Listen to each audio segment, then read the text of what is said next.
Hey guys, how many of you are into TF?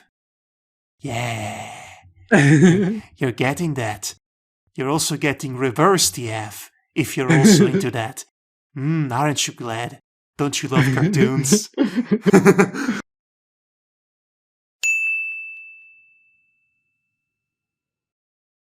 Good evening, ladies and gentlemen. Welcome to the MADPlay podcast, a show for mature audiences, a show for love, girl, a show in desperate need to a proper recurring introduction. A show with no running gags at all. I guess we had a couple of those in the past, but I don't know, I think we hurled Gary the Agile down the cliff. One too many times. We still have I Don't Trust This Guy, but that's more contextual. You can't just shoehorn it every time. It's been a while since the last episode, more so than we usually have. The while has been long this time around. It's been so long that you could probably write a postcard to it. Yes, it's been so long, we actually had something positive to say about Netflix imaging the folly. Foreshadowing for a future topic. Of course. So where do we begin with Let's begin with the usual gameplay feature that we usually feature in this podcast that's supposed to feature gameplay. Today's gameplay feature, and we are already previewing a neat little image, or at least Devar is looking at the player for the pre-recorded video game footage. Oh, that I am. So this is Dofus, a classic quaint MMORPG by the French video game studio Ankama. Although to just call it a video game studio would be incorrect. They are more like a media empire. They publish comics, they produce animated shows, and they develop video games. It all started with Dofus, which originally came out in 2004. By the way, the version that I am going to showcase to you right now is not the original Dofus from 2004, it's the remake, which still looks pretty quaint by modern standards, but it's the difference between classic RuneScape and modern RuneScape, essentially. The right people will get this. Neither being me, because I never played RuneScape. Imagine you were playing a PC MMORPG from before the arrival of World of Warcraft, RuneScape, maybe Ultima Online, dare I say MapleStory? I played that too. Okay, then you understand, that's the energy, essentially. Because I have played Ultima Online and MapleStory back in the day. Right.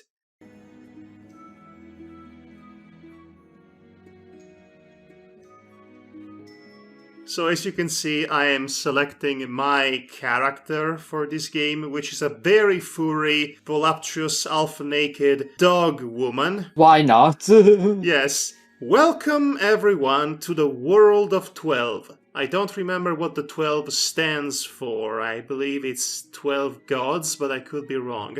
The bread and butter fantasy universe by Ankama Studios, which might be more renowned to some of you filthy casuals for the for the animated series Wakfu, which was produced specifically to promote the MMORPG Wakfu, which was the sequel to Dofus. I hope you're still with me on this one. I will not go into detail about the history of the studio and the lore, the history of the story of the fictional world of 12. I absolutely shall not do that because we don't have all night and we do have topics to get to eventually. Yeah. Needless to say, this is a very quaint, nostalgic, one might say, looking MMORPG. As you can see by the relatively low quality isometric viewpoint and the 1.5 million cluttering menus on the screen. It is the kind of game that has several hotkeys to keep in mind, but you decide to do everything with the mouse because you're stubborn, and then you click on something by mistake and suddenly you cannot click away from the menu, and you have several million more little things cluttering on your screen, and you try to set them aside, as I am doing right now. One of the abbreviations for MMO should have been mess. Yes, well, it is a game from that era, and this remake is not that recent either. The original Dofus, or Dofus Retro, is almost 20 years old by this point. Anyway, Wakfu is decisively the more advanced MMORPG, but it's still quaint compared to other games. This was done on a low budget. Yeah, I can see that. From a gameplay standpoint, it is a tactical RPG, whereas in theory you could form parties with other players and play tactical RPGs together. Imagine a game of Disgaea or Final Fantasy Tactics where every character is played by a different player. You could do that, or you could do as I do and play it on your own, which honestly makes it less boring, but it's still pretty boring after a while. This shall be the perfect background for our podcast. Derpy pup there. Yes, the Derpy Pup is the best feature, honestly. It's good that I can summon it this early in the game. Yes, the animation is fine, considering this was all made in the classic Adobe Flash program, which is now defunct. It shows very antediluvian in the way it looks, but you could say it's an aesthetic. And look at the transformation into a werewolf. I mean, that looked pretty cool. Yes, it is very cool. By the way, in case you're wondering, I am playing as an Oginak, which is the name. Yes, it is the name of the dog race in the world of 12. But there are several classes, and by the way, this is one of those games in which class equals race, disappointingly. But it has several classes, indeed. There is the Heliotrope, which is basically the chosen one race of legend, according to Wakfu, the series. They are portal mages, which sounds pretty interesting in concept. We have the Iop, which is the basic warrior class, and there is this very unfortunate running gag all throughout the meta franchise in which they are so dumb that they could never be anything but warriors, and they are treated as intellectually inferiors by everyone else in the world, which is a problem with this series, because it seems to believe that one's own genetics would inform their destiny and their intellect. There is a word for that. It's on the top of my mind. Eugenics? Nah, maybe. It can't be that. Now, I'm not saying that Ankama believes in eugenics or indeed genetic determinism or however you want to call it. But I am saying that the joke about the Iop being dumb, Iop brain, very specific slurs invented specifically to insult the Iop class, is tiresome. And if you're a fan, or at some point you were a fan of Wakfu or Dofus or whatever, anything in between, I hope you will agree with me. I'm so tired of seeing that trope. So Davar has no idea what I'm talking about. I just confused him a bit there. No, I'm just following. I'm going to stop myself here because I could seriously go on for a couple of hours, basically complaining about all that incidental pro-eugenics nonsense that comes with the territory. I think we should just get to the topics of discussion for this podcast, as we have successfully acknowledged the gameplay enough. Yeah, and I think there's not much else to share on it other than... Well, there is a lot to share about, like I said, but I'm choosing not to, because this is not the appropriate time to do so, and I don't think I have the mental fortitude to talk at length about lore. The worst enemy of any given narrative.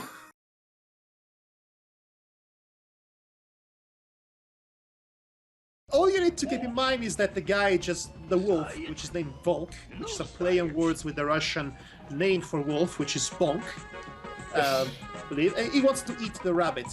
I'm almost kind of bothered by this because it seems like the wolf is after a small child. Yeah, that kind of gets awkward when you think of it like that. About as awkward as this animation, really. So Don't anyway, be suggestive. Yeah, so let's stop this anyway. Yes, we stop on a wolf molesting rabbits.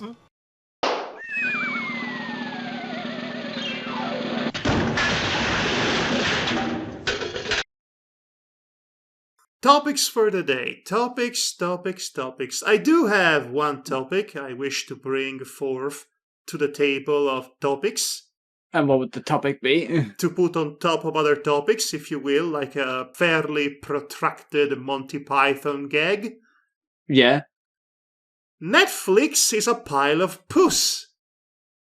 You don't say. That's the whole so clever foreshadowing from 10 minutes ago, I want to say. You could just replace the name Netflix in the phrase is a pile of puss with any other company name, because yes, but I would like to focus primarily on Netflix for tonight's episode. There always seems to be something new with Netflix. Something good. More and more to hate. Netflix is not doing great financially. You could chuck that to several awful, terrible decisions that they have made in the course of the years. For example, splurging a lot of money into terrible live-action shows that they cancel after one season because they don't draw immediately the kind of retention that they want. Or maybe spending a lot of money financing the stand-up comedy routine of a notorious transphobe, which drives away a lot of people organically. Which is funny considering Netflix has a lot of shows that basically seem to be pro-trans, so that's very weird. Netflix is a company, and a company would like your money. So what a company usually does... I don't mean to sound condescending here, sorry, I'm just I'm just a little bit ticked off. What a company usually does, they try to appeal to as many people and demographics as possible. Doing the Disney, if you will. Oh boy, yeah. Disney. I'm not going to talk about Disney today because I cannot spend so much time of my life saying all the many ways in which Disney sucks. But anyway, Netflix. They are in financial issues right about now. So, of course, to remedy the financial issues, they decide to make another one of their great, brilliant, patented, good financial decisions and obliterate their entire animation division. Which is only the division that consistently gave them and all the other streaming platforms during the pandemic years the most amount of money. There is a lot to say about this. First of all, it is such a shame that we are probably never going to see the much anticipated animated adaptation of Bone by Jeff Smith, as well as all the other series. They were already half done by this point. That's a shame. It is a shame for us who love animation. It is a shame for those who work on it. It is a shame for all the animation workers that get crunched, that get abused in this industry. It is a shame for a lot of reasons. Animation is what brought the most money to Hollywood and streaming services, literally billions of dollars in the last couple of years alone, and it is the first medium that gets the axe whenever something doesn't go right. It is the sacrificial medium. It is the medium that gets treated as if it is inferior because it's not live action. And don't get me started on the Academy Awards. No, let's not go there. Don't get me started on that. This whole situation with Netflix ties with a larger ongoing issue. I'm sure you already know about this, but there has been for the past many months, many months, an ongoing fight between the Animation Guild and the rest of the industry to get a new deal for animation. Hashtag New Deal for Animation occasionally trends on Twitter. The long and short of it is that animation workers, your storyboard artists, your writers, your layout artists, your in-betweeners, you name them, they're all fighting together to get better paying jobs with better healthy conditions. Because now capitalism in general has reached that point in which existing under it, if you're below a certain economic threshold, has become unsustainable.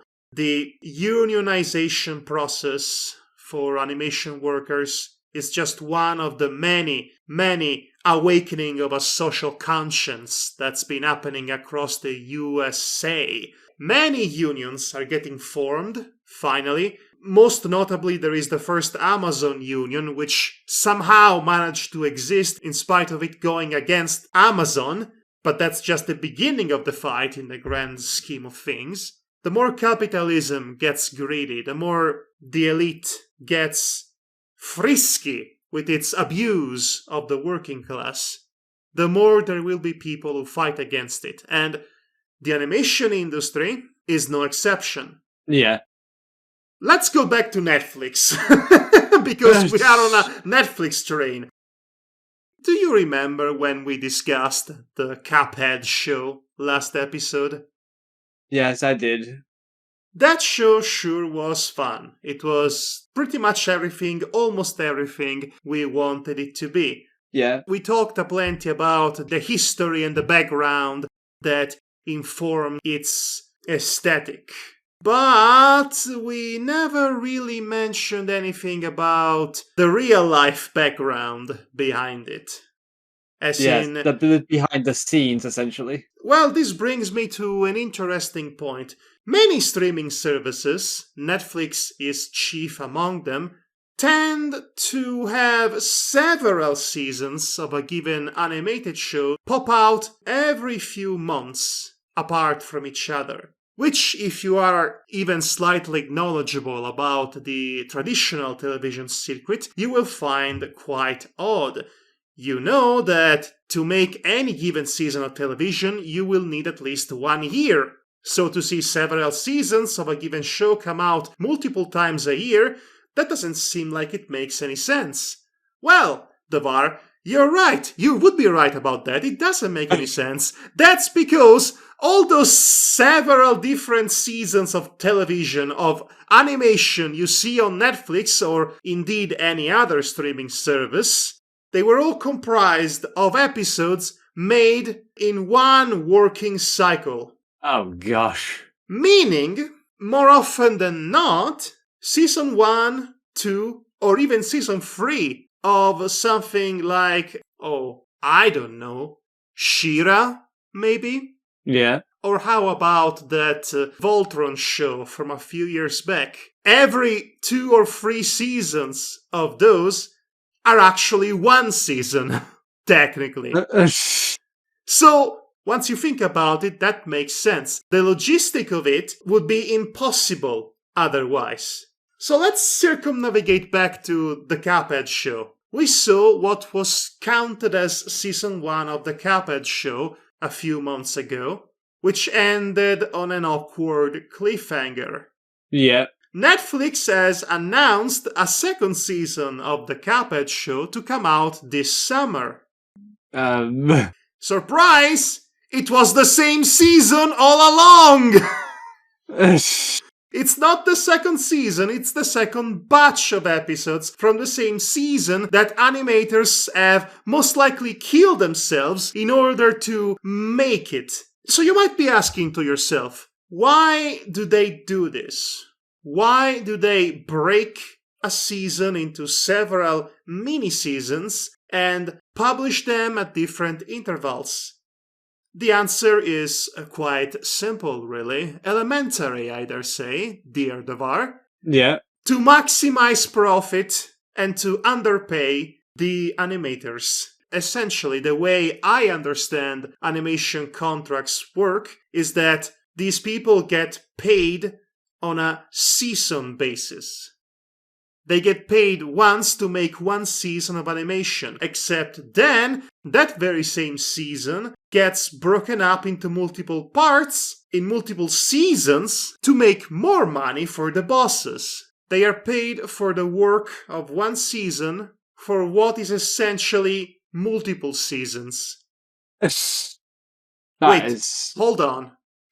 What? Do you smell that? What? What do I smell? Hold on a minute. Oh, is this the package I've ordered? Why, thank you, my cabman. Here's your tip. Say hello to the wife. You'll never believe this, Devar. Let me just put back my headphones. You'll never believe this, Devar.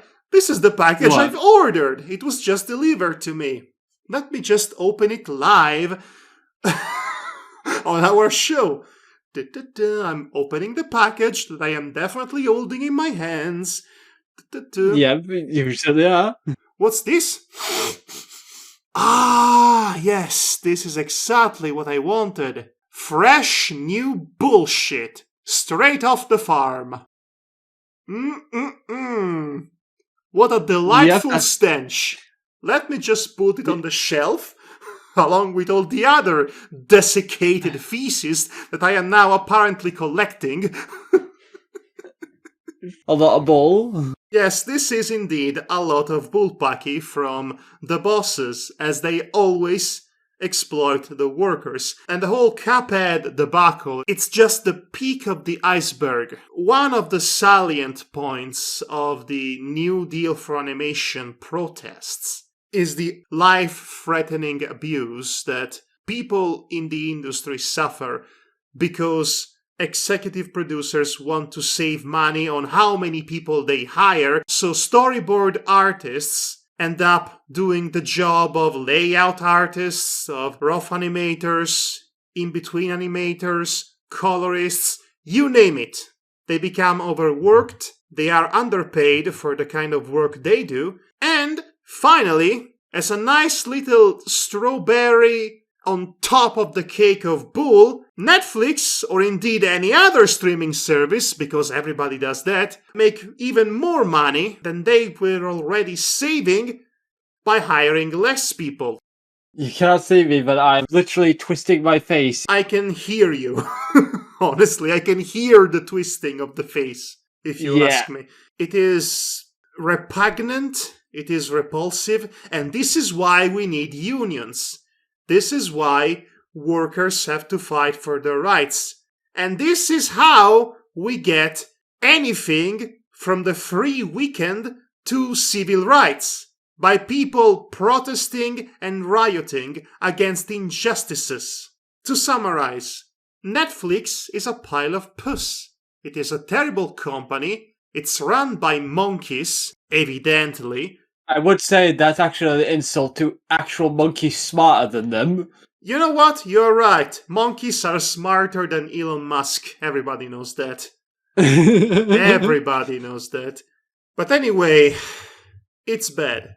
They have lost a cartoonish amount of subscribers in a month, and they are going to lose even more. They are desperate, and it is a miracle that they have existed for this long and been successful at it. Even with the competition from Disney Plus and HBO Max and Hulu and however many other services we have right now, they were still quite successful, and it's only now that everything is coming to a head.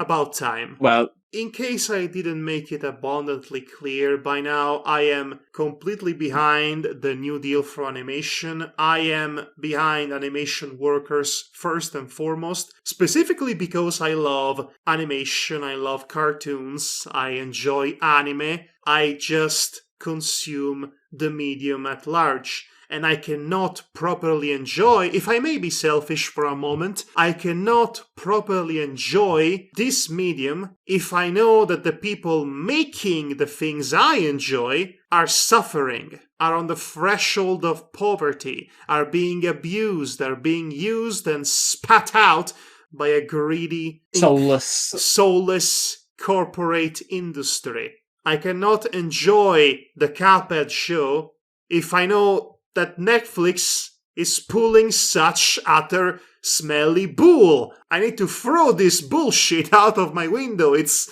festering the entire room.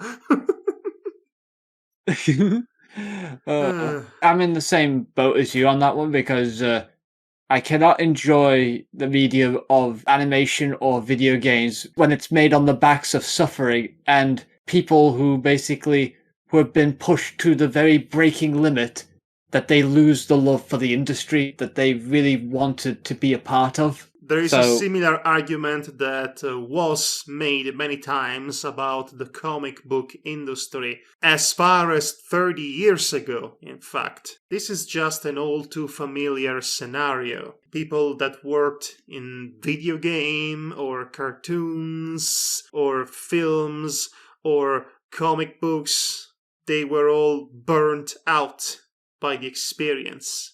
It's almost as if capitalism is not good for you.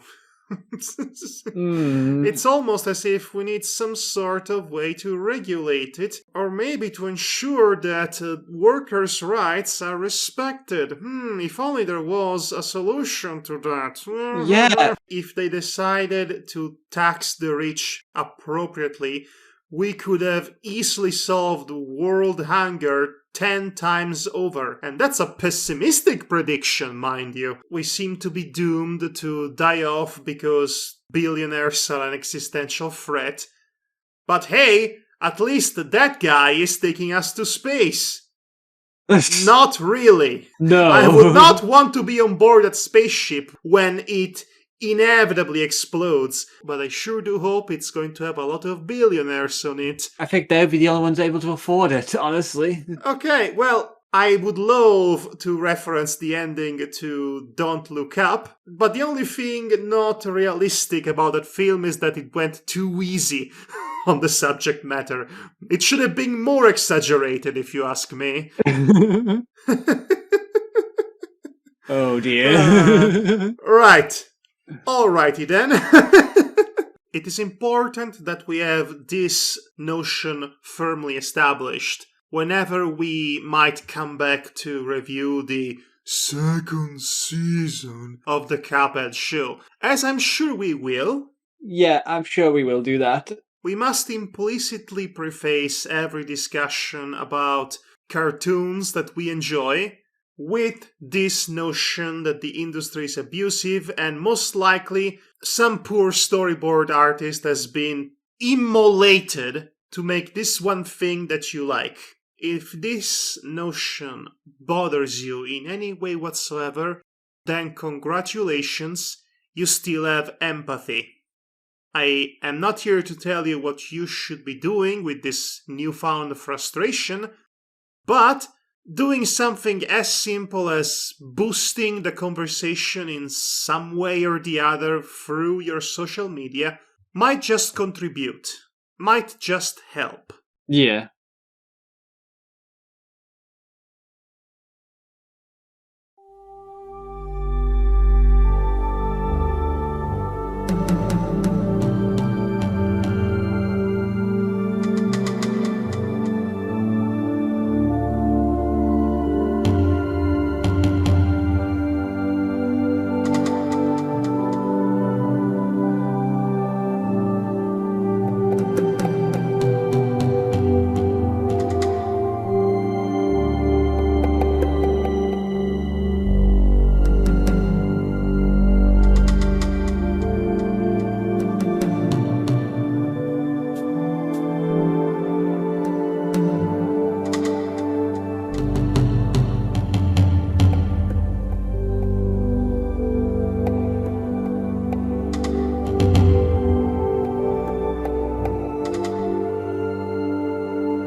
Anyway, let's take all of this bullpucky and set it aside for the moment, as we have many more topics to cover tonight, don't we, Devar? Yeah, we do have a couple more to talk about. With that in mind, I think it might be good to talk about one movie I saw many months ago. So it's not going to be topical at all, then? Nope, not topical at all. Remember who you're talking to. It's Devar, who's always late to the party. Remember Happy Day. So, the movie in question goes by the name of Hotel Transylvania Transformania. So are you prompting me to give you a retrospective of the entire series? Because I will! So, as cute as the title is, you might have caught on to the emphasis on 4, because it is the 4th movie, well, the 4th in the series of movies of the Hotel Transylvania series. Funnily enough about that, it started off as a Adam Sandler vehicle. Yep. But the 4th movie does not even have Sandler in it. They hired a guy who does a good impression of him. Which actually sounds pretty good. I noticed that there was something slightly off about Sandler's performance in that film. And of course then I looked up who was playing Dracula, and it's not Adam Sandler. Okay, so that makes sense. That's kind of an odd change to say that you would only notice it very subtly if you were basically knowledgeable about how his voice sounds in the 3 movies before that. I would love to admit I am in any way knowledgeable about an Adam Sandler style of intonation. But I guess I am! Oh, what a story. What a story, Mark. Hotel Transylvania started off as this very simple story about Dracula, who is a monster, has a daughter. Who's also a monster. He has a hotel of monsters where which is in Transylvania, by the way. I don't know if it's important to point that out. And all the monsters there live in peace. They're not doing anything. They're just minding their own business. They're partying. Staying away from humans. Because Dracula was burned by humans. Well, rather, his wife. It is shocking how little that backstory informs his character. Considering the trauma. It's not even a spoiler, by the way. That's actually the first thing they ever reveal in the first 10-15 minutes of the movie. I believe the most notable element about the series is Genndy Tartakovsky's involvement with it. Which is really what made the first 3 films, at least, a veritable treasure trove of quality animation gags. If nothing else, this series is absolutely appreciable for its style of cartoony, zany animation, its physical manipulation of the characters in a manner that emulates traditionally made cartoons. That kind of physicality, that kind of savvy physical humor would be the bread and butter of Genndy Tartakovsky. When it comes to conveying a narrative through physical language alone, seldom few people do it better than Genndy Tartakovsky in the field of animation. Anyway, so Adam Sandler is Dracula. Yep, Adam Sandler's Dracula. He has a daughter. Yes, this daughter falls in love with a human. The human is named Jonathan. You know, like the Jonathan from Dracula, the novel. Get it? Yeah, get it. Did you ever notice that, actually? And by the way, Jonathan is voiced by, was it Andy Samberg? It's the Brooklyn Nine-Nine guy. Title of your sex tape guy. Yes, you're right. Andy Samberg is his name. Andy Samberg, there he is, yes. He's not as funny as he is in Brooklyn Nine-Nine, if I'm being honest. But then again, I can never go back and enjoy that show because it's propaganda. Of course. Dracula has to learn to basically love and trust humans again, because now Jonathan's in his life, and Mavis, who is his daughter, loves Jonathan. They zinged. Yes. Which is basically their way of saying that they have an emotional connection, they've fallen in love at first sight, and they feel special for one another. Yes, zing! Like a literal zing! That lesson that Dracula has to learn sure is a good lesson. It was such a good lesson that he went on to learn it 2 more times! It's not Dracula who learned it. Dracula essentially became the spokesperson for it. Reiterate the lesson 2 more times. I'm pretty sure he forgets it in between films and he has to relearn it. He certainly had to relearn it when his grandnephew came along, and he definitely had to relearn it again for the 4th one. This makes the 3rd one, which is literally the 3rd Chipmunk sequel, Chipwreck Vacation sequel of the series, the best one. Because it's the only one in which Dracula does not have a damn arc. I'm going to be absolutely excruciatingly clear about my feelings for Hotel Transylvania. The series, from a writing perspective, is exceptionally weak. It's akin to a DreamWorks film from the mid-2000s. Very low quality in terms of writing, very predictable and tropey with its narrative. Same lessons will be learned several times over, Shrek style.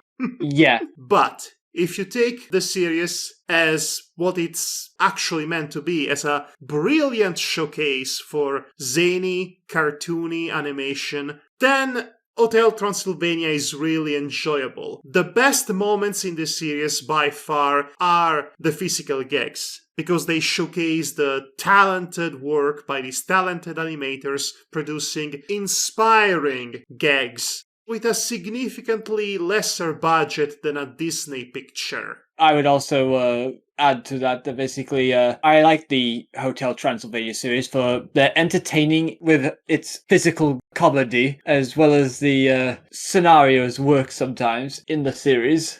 I think my favorite gag in the entirety of the series would be the gremlin hairlines in the 3rd film.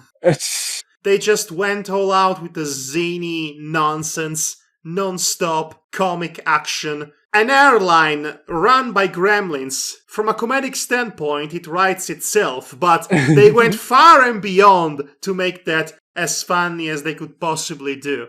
The 3rd sequel really is the best Hotel Transylvania, if you ask me. Far and above. It is also the only film in the series to have a proper villain from start to finish, as opposed to some last-minute one introduced for the 3rd act, or no villain at all.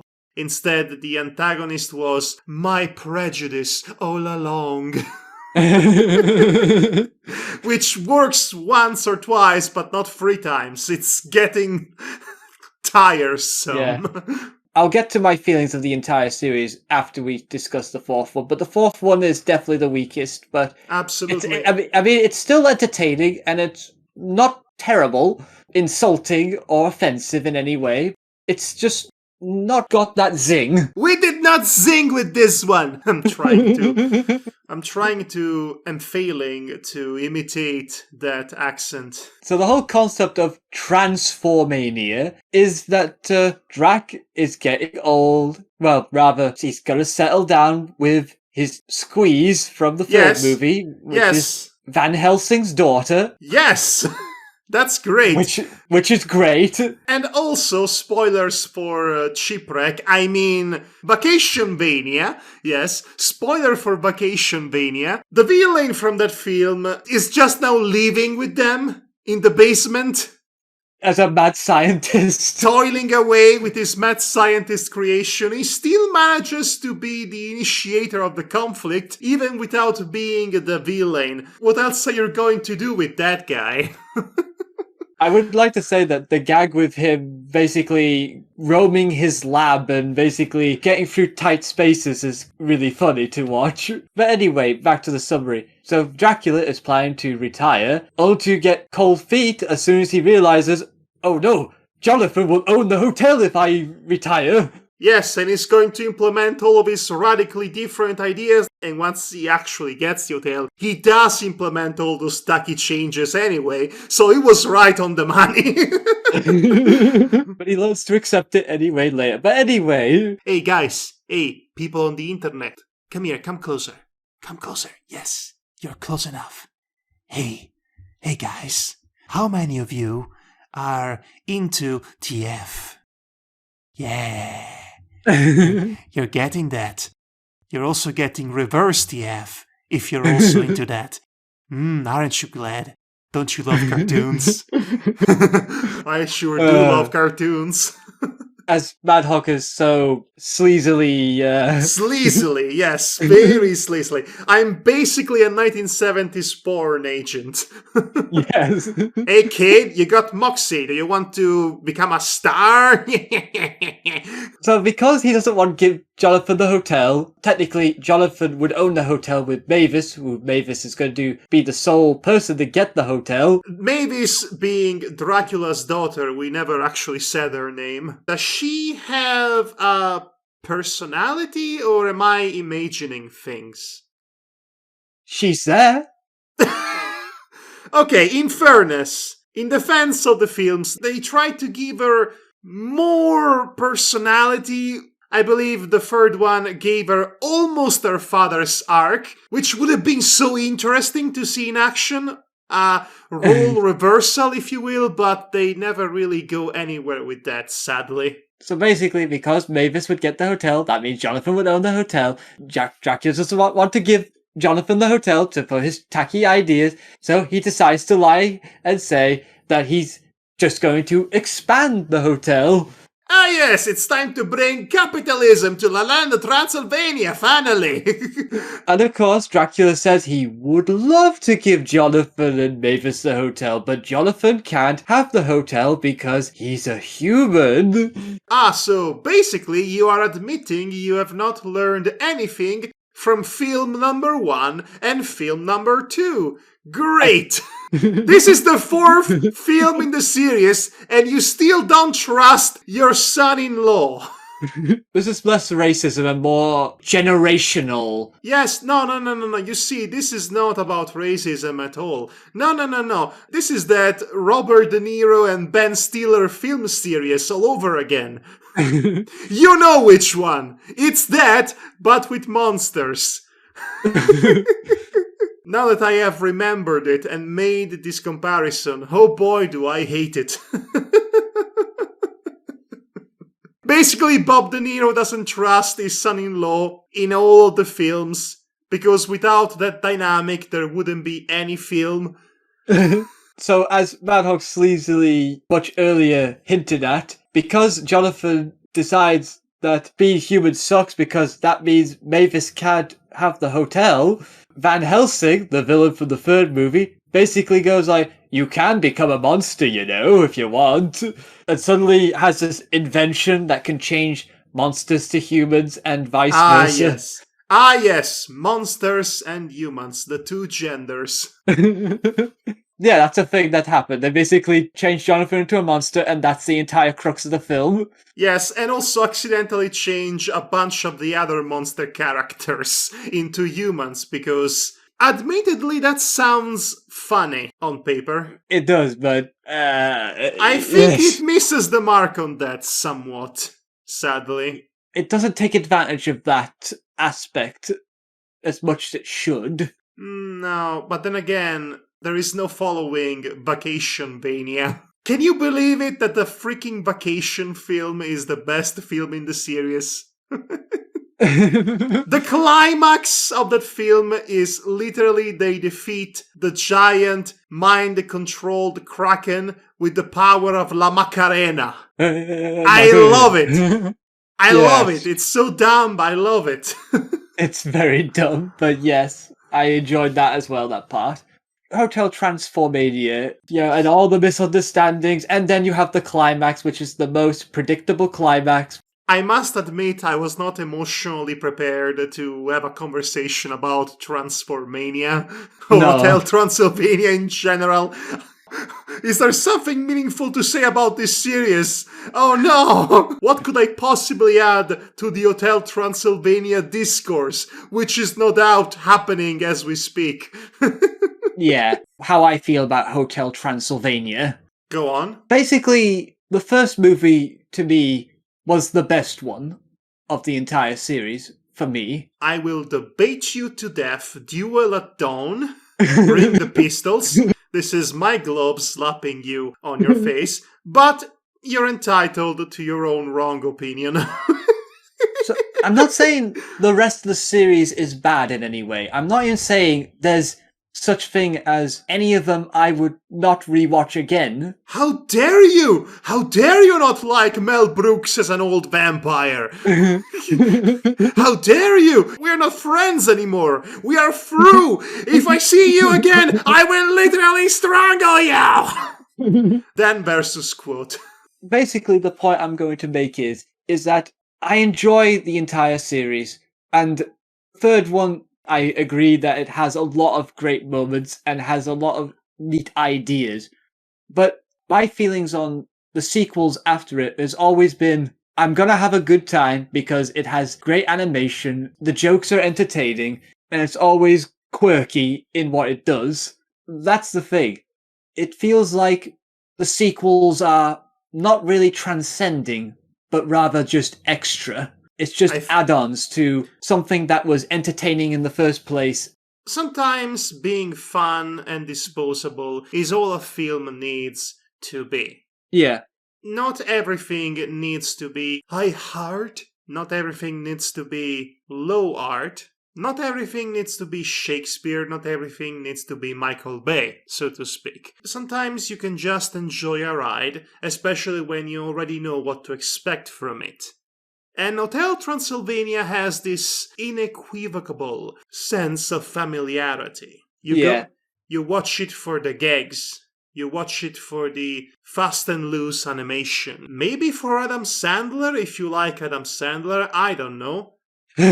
You have your reasons to watch it. The point is that you know what to expect and you react accordingly. We all know how and what Hotel Transylvania looks like. A bad Hotel Transylvania film is one that does not have good animation in it and good physical gags. We never expected its narrative to be anything beyond, Jonathan, stop banging my daughter!